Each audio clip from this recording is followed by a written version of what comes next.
चलिए बढ़ते हैं अगली खबर की ओर। केंद्र सरकार की नक्सल विरोधी नीतियों के कारण हिंसा में काफी कमी आई है। इसकी समीक्षा के लिए आज दिल्ली में एक महत्वपूर्ण बैठक होने जा रही है।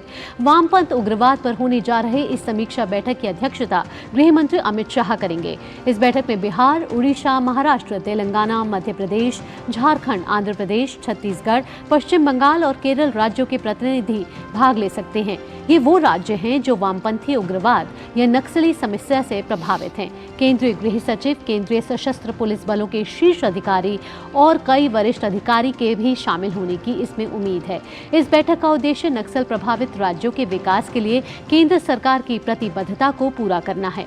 वामपंथी उग्रवाद के खतरे से निपटने के लिए केंद्रीय गृह मंत्रालय साल 2015 से राष्ट्रीय नीति और कार्य योजना पर काम कर रहा है।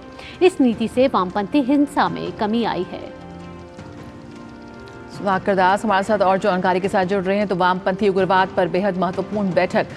सुधाकर, जिस तरह से बीते वर्षों में हमने देखा है कि पूरी ये जो समस्या रही है उग्रवाद को, उसको लेकर काफ़ी कमी आई है। मुख्य धारा में जिस तरह से इन तमाम क्षेत्रों के युवा जुड़ते नजर आए, एक बड़ी कामयाबी यहाँ पर रही सरकार की रणनीतियों की। अगर हम बात करें, उनकी विभिन्न स्कीम्स की बात करें, क्या कुछ अहम रहने वाला है इस बैठक में?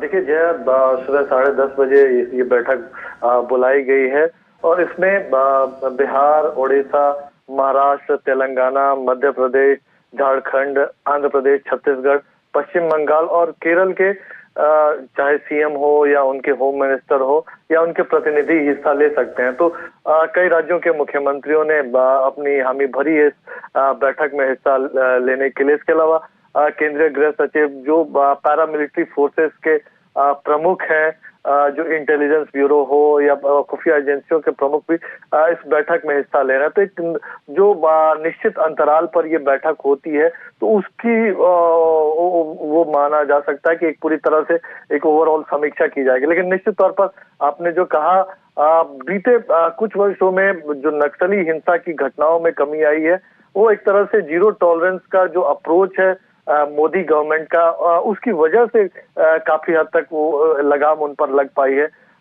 साल 2010 में जब एक सबसे ज्यादा हाई था नक्सली हिंसा, उस समय 1000 से ज्यादा लोगों की मौत हुई थी 2010 में। अब उसमें अब कह सकते हैं आज के दिन की अगर बात की जाए, 2022 के आंकड़ों से तुलना की जाए तो सिर्फ 98, और 4 दशक में पहली बार ऐसा हुआ बीते साल की 100 से कम नक्सली हिंसा में मौतें हुई। तो ये एक बड़ी उपलब्धि है। बिल्कुल। सुरक्षा कर्मियों की मौत की बात की जाए तो उसमें 90% से भी ज्यादा की कमी आई है। बिल्कुल। तो वामपंथी उग्रवाद पर बेहद अहम बैठक गृह मंत्री अमित शाह करेंगे इसकी अध्यक्षता। इस पर लगातार हम आपसे अपडेट लेते रहेंगे। सुधाकर, फिलहाल बहुत शुक्रिया जुड़ने के लिए।